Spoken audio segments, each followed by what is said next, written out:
One of the most common questions I get is, what's the best beginner reptile? Or, my kid loves reptiles. So what's the best reptile for them to get for their first? But what works for a kid doesn't necessarily work for an adult.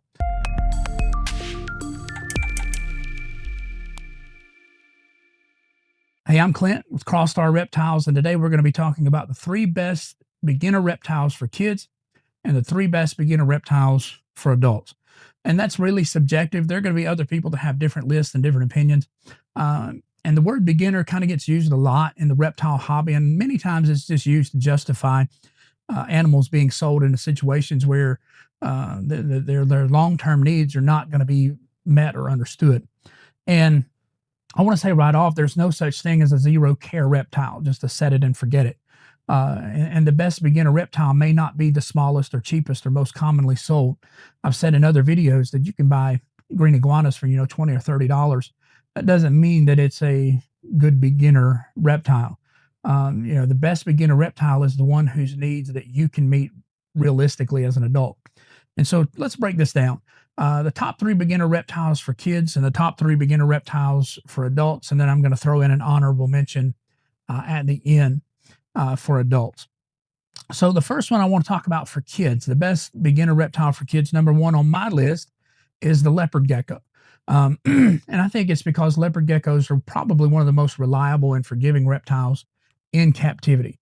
They're terrestrial. They are crepuscular, which means that they're most active at dusk and dawn. And they tend to be calm and fairly slow moving compared to other geckos. Now they can have, bursts of speed, especially when they're hunting, but overall they're slower moving. And they're very tolerant of gentle handling. And so that makes them a lot less intimidating for kids.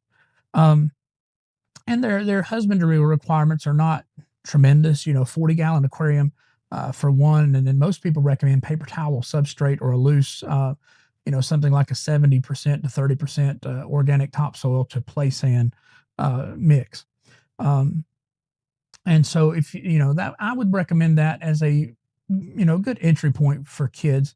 If you do your research, one of the most important things to understand for kids is that they're not getting the reptile you are. They may claim it, they may handle it, but you're the one as an adult who is ultimately going to be responsible for that animal. So I think that's very important to keep in mind, and that you are able to meet their husbandry requirements. A temperature gradient, I would say something like 88 to 90 on the warm side, and then 72 to 78 on the cool side, with an overhead basking light. For leopard geckos, you don't necessarily need UVB, but it is beneficial for low level UVB. And they are insectivorous, but you're also going to need to dust that with calcium and vitamin D supplement. So the next one that I would say after leopard geckos, and again, leopard geckos are, they're excellent teaching reptiles. They allow kids to learn responsibly, and they're not really that complex in their care. But the next one I would recommend has been called the golden retriever of the reptile world, and that is bearded dragons. When they're cared for correctly, that reputation kind of makes sense.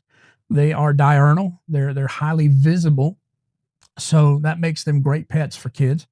But they do have some expressive body language. If you've ever seen some of them in the wild, I believe there was an episode of The Crocodile Hunter back in the day with Steve Irwin where he encountered some in the wild, and you see them, puff out that beard and blow up their body real big to make themselves, I'm so big and bad, you don't want to eat me.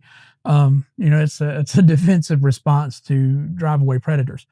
So that's something to keep in mind, because that can be intimidating for kids who may not be expecting that kind of behavior.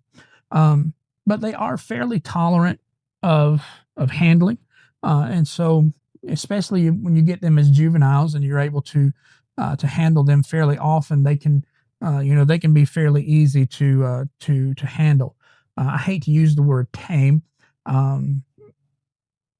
but in this instance, I guess that would be the best word to use, is that they're fairly tame, and when it comes to lizards or reptiles in general.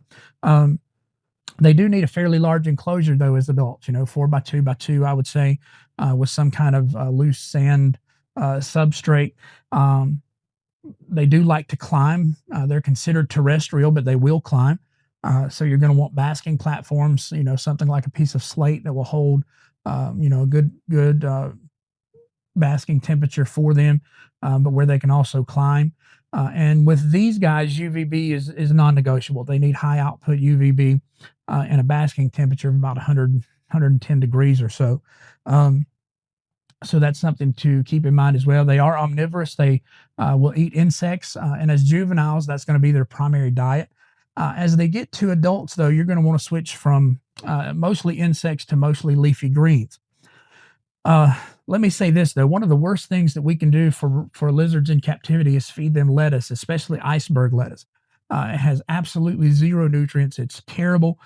They will eat it though, and they will get to where if you feed them that, they will not want to eat anything else. So avoid lettuce. Feed things like mustard greens or kale, collard greens, things like that. Just bright leafy green vegetables. That is the very best for them. And then, of course, provide them with calcium supplementation as well.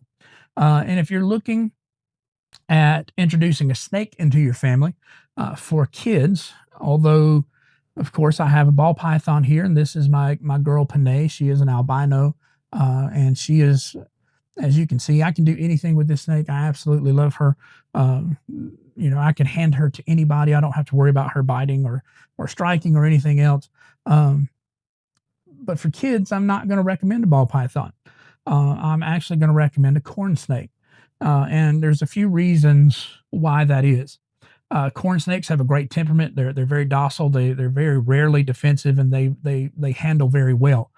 Um, the downside to that with corn snakes is that you're going to need a very large enclosure.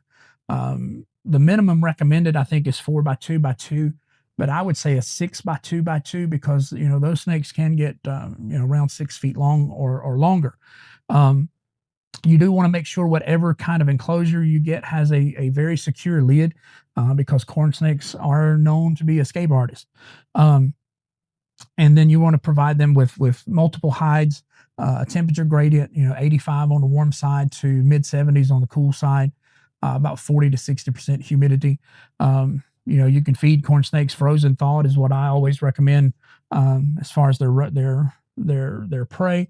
Buy your frozen mice, thaw them out overnight in the refrigerator. About 30 minutes before you feed, set them out at room temperature, and then warm them up to about 100 degrees with a hair dryer. And that's what I do for my snakes, and that works extremely well. But corn snakes have a great feeding response. They very rarely refuse food. And the reason that I would say corn snakes are better for kids than ball pythons, they're extremely forgiving when it comes to minor husbandry mistakes. But corn snakes are also much more active than a ball python. Ball pythons tend to stay hidden most of the time. And so for a kid, they're going to get bored with that. They're going to want to see that animal moving and getting out. Whereas a ball python, they are crepuscular, meaning they're most active at dusk and dawn. And then they're considered nocturnal. So they're going to be most active overnight. If you see your ball python going back and forth in its enclosure during the day or pacing and not hiding, chances are there's something wrong in your husbandry. Ball pythons prefer to stay hidden most of the time. So I don't recommend them for kids. Teenagers would be fine. And actually, that kind of moves me into the top 3 reptiles for adults, because the number one reptile that I would recommend for adults as a beginner is the ball python, because adults have a little more patience, and they're it's not going to matter so much to an adult if the ball python isn't moving around and active during the day. So that doesn't, that's why I believe they're better suited for adults or teenagers. And they are probably the most popular pet snake in the world. And they're excellent snakes. Very calm, very tolerant of handling. And their defensive response is when they're afraid, they'll curl up in a ball around their head. That's why we call them in North America ball pythons. In most of the rest of the world, they are called royal python, or python regis is their scientific name. And so, but we call them ball pythons because of that defensive response when they where they will curl up around their head, and that's just to protect their head from uh, predators or something that might be trying to harm them. They do need a fairly large enclosure. I recommend 4x2x2 PVC. The reason I don't recommend glass aquariums. I know a lot of people still recommend 40-gallon breeder or 40-gallon long aquariums. Those I just don't like them, and they don't hold humidity and heat as well, and they're not as secure because they're visible on all sides. Whereas a PVC enclosure or a custom built enclosure, like you see around me, there's only one visible side, so that makes them feel much more secure um, in their habitat. Um, you do need proper gradients, 88 to 90 degrees or 86 to 90 degrees on the warm side, 75 to 80 on the cool side, and then 60.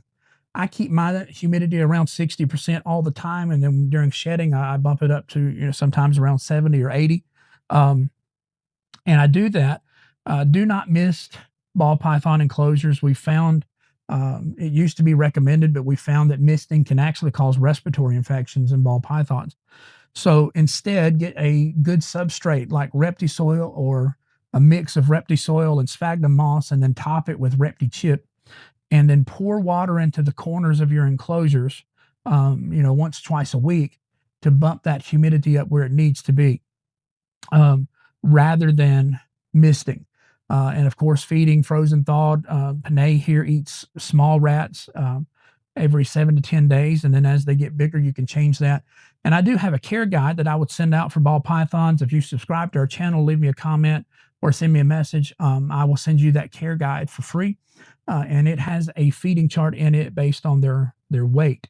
Um, and a lot of people talk about ball pythons having hunger strikes, but I'm going to be honest. Most hunger strikes are related to husbandry. If your husbandry is off, they're not going to eat. Um, and so that's something to keep in mind with these guys. These guys are not difficult, but I think they do require a little more patience, and they're not nearly as active as like a corn snake, which is why I think they're better suited for adults than kids. And the next one might be a little debatable, but I think Western hognose snakes can be a great beginner reptile, and they're becoming very popular in the reptile hobby. Um, they're very engaging. They have a lot of personality, but they are considered rear-fanged venomous. And what that means is instead of having like hypodermic needles and a large venom gland like you would see on like a rattlesnake, hognoses have what's called a Duvernoy's gland, and that gland is in their jaw. And as they chew on their food, that gland releases venom over their rear teeth, and they chew. And as they chew, that venom is then inserted into the body. It's not injected like a needle would be from like a viper or something like that. Now, their venom is considered medically insignificant to humans, but a person could have, some kind of allergic reaction like people do to a bee sting. So that's something to consider. But hognoses rarely bite. They prefer to hiss and to bluff strike. They'll flatten their heads out to intimidate their predators. My male in particular is a drama king, and he will hiss, and he'll flatten his head out, and even growl like he thinks he's a cobra. But the minute I pick him up, all of the drama goes away, and he has never ever bitten me. But that can be intimidating if you're a first time reptile owner. And that's why I don't recommend them for kids either, because, kids are going to be scared of that, and we don't want that. Um, Something else to consider about hognoses, they can be picky eaters. In the wild, they mostly eat toads and frogs, so feeding them mice in captivity, sometimes they will refuse that. And a lot of people will scent their food. You can use like tuna, the water off of tuna. And they even sell frog scents online that you can base the rodent in before you feed, and that will help them have a more natural prey response. They don't need a real big enclosure, but they do need a lot of substrate to burrow. Hognoses are fossorial, and on Western hognoses, you'll notice that little turned up point on their nose. They use that to burrow. Um, So you also need a substrate like a 70 to 30 mix of topsoil play sand that will be able to hold a burrow for them to dig in. Um, so that's something to keep in mind. I would say with a male, adult male, you could keep them in a 40-gallon enclosure. With an adult female, they get bigger, so you're probably going to look at something like a 70-gallon enclosure for them. Um, they need a basking temperature of about 95 degrees and a gradient of 98, I'm sorry, 88 to 90 on the warm side, and then mid 70s on the cool side. Um, so that's something else to keep in mind. Because of their venom, and just being aware of that, their feeding quirks, and then their theatrics, I think hog noses are better suited for adults who are willing to research and understand them rather than kids who might be frightened by their displays. Um, and then for the adults who, and this is my number three, for adults who might want a reptile that requires less space and you don't have to worry about live feeding and keeping bugs and rodents, then something like a crested gecko might be a great option. They need something like an 18 by 18 by 24-inch vertical enclosure, a lot of foliage, a lot of clutter, a lot of climbing opportunities. Um, they don't need a lot of temperature. 70 to 78 is their ideal temperature, and anything over, I think, 82, 83 degrees can be dangerous for them. So, they don't require a ton of specialized care. They do need, however, probably the biggest thing is their humidity, 60 to 80% humidity. And with crested geckos, you are going to want to mist them, 2 times a day, or put some kind of automatic mister in the enclosure. Because unlike Panay here, who will go into her water bowl and drink or soak, crested geckos don't do that. They get their water off of the foliage. They'll lick the water off of the foliage, and from they'll get it from their diet as well. But you won't see them drinking water from a bowl. Um, excuse me. The great thing about it is crested geckos have prepared commercial diets. I have Leachianus geckos, which are also a new Caledonian species of gecko, like the crested gecko. So they eat the same thing. I feed my leeches the crested gecko diet. I use Pangea, and I would recommend them as well. You can also give them insects and things like that as you would for treats or enrichment, things like that. But the Pangea crested gecko diet is a complete diet. Um, and so with that, when you're feeding that Pangea, you don't need to use UVB lighting. Actually, there's a condition, I believe it's called hypervitaminosis, where they can have too much vitamin D, calcium in their body if you are using UVB and feeding the commercial crested gecko diet. So you don't really need to use UVB lighting with crested geckos. And then the last thing I want to throw in is just an honorable mention for those who may be looking at getting into monitor lizards. Maybe you are, I honestly don't recommend monitor lizards for beginners or as a first reptile. But if you've done your research and you've got your mind made up that you're going to get a monitor lizard, or maybe you're stepping into monitor lizards from another type of reptile, then the one that I would recommend is the Ackie monitor. I think they are one of the most responsible entry points into monitor keeping. They don't get very big, about 24 to 28 inches, unlike something like the Asian water monitor or something like that that's going to get 8, 10 feet. They're very intelligent. They're very curious animals.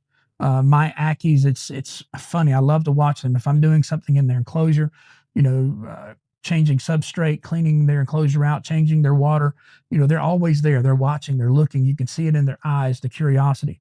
And so I absolutely love to interact with my Ackie monitors. And I probably shouldn't say this, so Panay, close your ears. But the Ackie monitors are probably my favorite reptile species. They're very tolerant of human presence, even more so than a lot of other monitor species. Now, here's the thing about Ackies. They need a very large enclosure. 6 by 3 by 3 probably is the minimum. And the bigger that you can go, the better. They need a very high basking temperature, 130 degrees for juveniles, up to 165 for adults. Um, so that also means that you have to have very strong UVB lighting for them, and they also need very deep substrate. They burrow, and so in Australia, where they are native, they will burrow to escape the heat, and so that is a natural instinct for them. And they don't require high humidity in the ambient, but they do require high humidity in that substrate. So you're going to want something like a mix of topsoil and play sand, maybe sphagnum moss, that will hold a burrow and hold humidity. Um, but you're going to want, 18 to 24 inches of substrate so that they can actually dig a burrow that they can get all the way into as an adult monitor. Some would recommend 6 inches or 12 inches. I would say no less than 12 inches, but really 18 to 24 is where you're going to want to be for the substrate for Ackies, so that they can actually burrow the way that they should.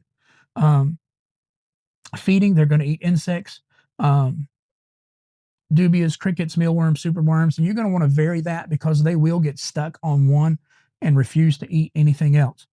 So offer them a variety of insects. Some people would say scrambled eggs. I would say maybe as a treat. You could feed them whole quail eggs as adults. If you're going to feed them chicken eggs, then they do need to be cooked for them. But I would recommend not doing that using quail eggs. Some would say feed rodents to, like a pinky mouse to them as a treat. I wouldn't do that. Um, I don't recommend that. But if for any reason that was going to be fed, it would only be to a breeding female. So that would, if you're not breeding them, I wouldn't recommend that at all. Um, and there are other dwarf monitor species, like the Kimberly rock monitor, but they're very nervous and flighty, and you need a very rocky habitat for them. And they don't, they're not very handleable. So that's something to keep in mind, and why I recommend Accu Monitor. There's the pygmy mulga monitor, but they can be very fast and defensive, and they're more arboreal, and so they get stressed out, and they're not real tolerant of handling either. So overall, I think Accu monitors, they're more terrestrial, though they will climb. They're more adaptable, and they're far more forgiving of minor husbandry issues compared to other monitor species. So that's just something to keep in mind as well. So there it is. There's my top three beginner reptiles for kids, my top three for adults. And I want to just, keep in mind that beginner does not mean easy. It means appropriate. And the best beginner reptile is the one whose adult needs that you can meet consistently, ethically, and for the long term. So that's all that I have for you today. I'm Clint. This is Star Reptiles, and we're just getting started.